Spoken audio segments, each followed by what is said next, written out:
Hello, my friends. It is Sunday, September 1st, and there is a lot of news to cover today.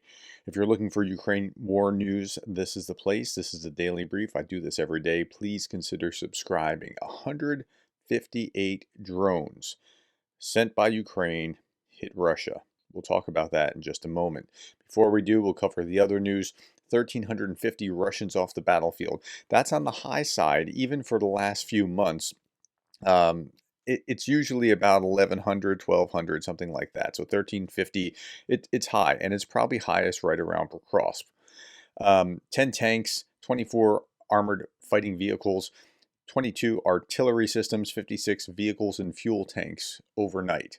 Okay, overnight Russia launched 11 Shahed drones, of which 8 were shot down. Now, that's too small of a number for my taste. That means they're saving up for a large blitz.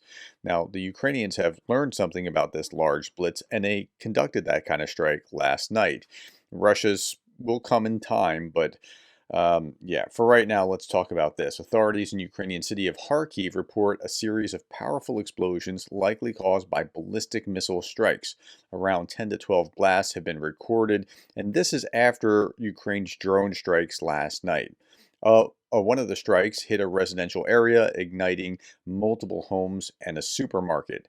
Again, they're hitting in civilian territories. Meanwhile, before I say that, 11 to 12 or 10 to 12 was what that was reporting yesterday from Nexta.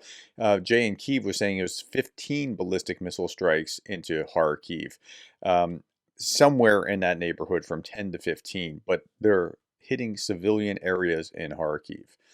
Okay. In the Kharkiv region, meanwhile, the 3rd Assault Brigade successfully destroyed a Russian Tor anti-aircraft missile system and a TOS-1A flamethrower. They also attacked a 152 millimeter field gun, Russian trucks, several antennas using drones. Okay, so they're going after military targets. It's just not the same with the Russians. Heavy fighting is also going on in Vuldehar and its surroundings. Russians have stepped up the offensive actions in this area. So between Vuldehar, top of Kharkiv, and Pokrovsk, that's probably where the most of the action is being recorded. Kursk and border operations, day 27. Can you believe it's already 27 days since they crossed into Kursk?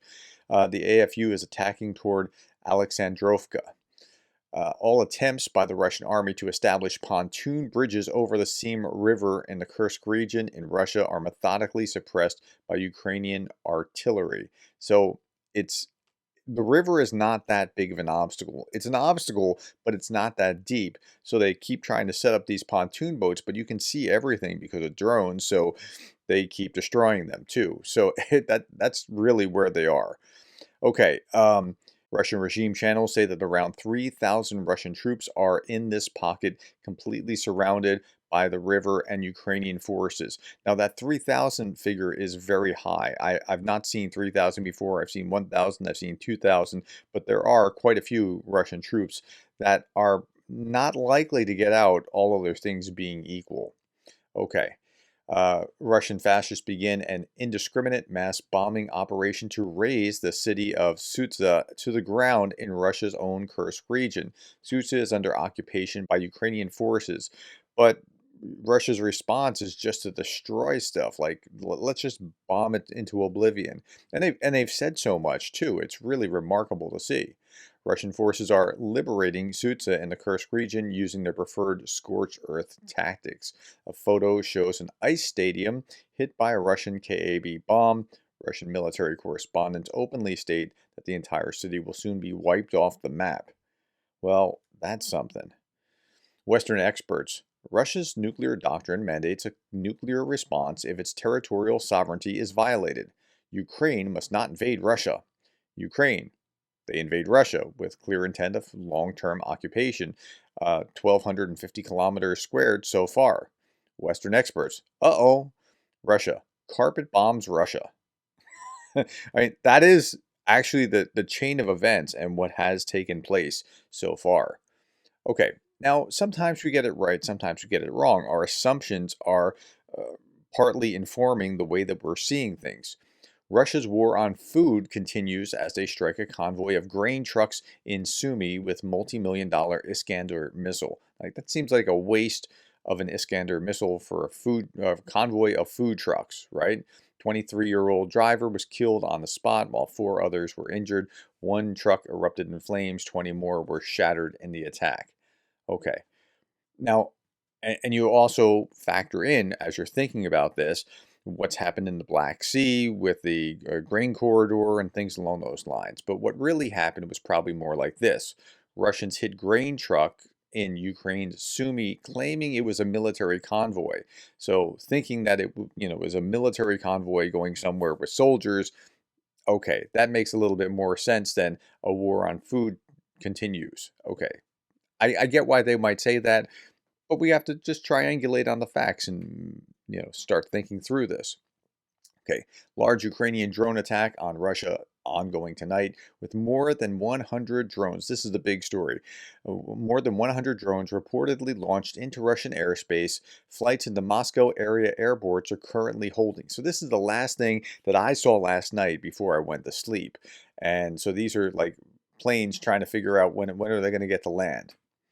Okay. Explosive developments in Russian energy industry overnight as power plants in Moscow and Russia's Tver region were hit with large-scale drone attack.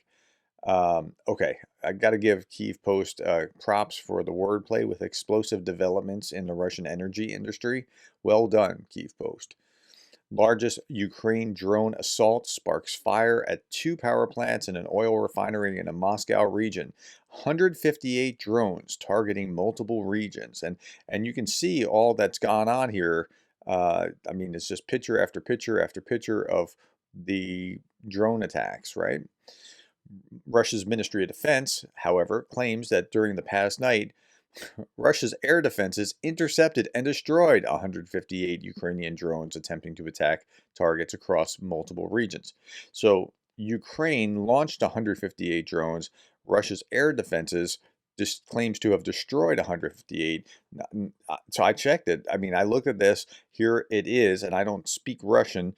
So I went to Google Translate, and over the past night, at the request of the Kyiv regime, 158 Ukrainian UAVs of the aircraft type were destroyed and intercepted. Well, they were destroyed, and we saw this verified in Euromaidan Press. I found this afterwards, after I translated it. But they claimed it was destroyed. But how was it destroyed? Well, one was destroyed by this thermal power plant, and look how well this thermal power plant destroyed that drone. And then another was destroyed by this oil refinery who got in the way of wherever that drone might have been otherwise going. So this was the Konakovo plant, and it's 520 kilometers, 325 miles from the Ukrainian border. And look where it is in proximity to Moscow. And it just traveled there, and nothing shot it down. Again, Russia's a big country, and it can't defend everything. Okay, here's the Kaputnya. Well, I like the name of it. Kaputnya Oil Refinery is one of the few industrial facilities in Moscow's vicinity. It's only 10 miles from the Kremlin. And Tender was writing, what's funny for me is that I was checking out that plant only a few days ago on Google Earth, and I thought, well, that's a nice target. Well, the Ukrainians thought so too. Here's a gas distribution pipeline facility near the power plant that also got hit in the Tver region north of Moscow. And now these hits keep coming, and things are going to be on fire for days if they're oil refineries. Here's the Atlas oil depot in the Rostov region, which has been burning now for the fifth consecutive day. This picture's from Radio Free Europe. Wow. Now, it's entirely justified, Volodymyr Zelensky said, for Ukrainians to respond to Russian terror by any means necessary to stop it. Every day and night, our cities and villages endure enemy attacks. Just in the past week, Russia has launched over 160 missiles of various types. In a week, 780 guided aerial bombs, 400 strike UAVs of different kinds against our people. To fully protect and safeguard our cities from this aggression, we need greater support for Ukraine's rightful response. This includes decisions to carry out long-range strikes on Russia's missile launch sites. Yeah, they do need that. And, somebody was criticizing me, you keep whining about this. They really do need to be able to strike back.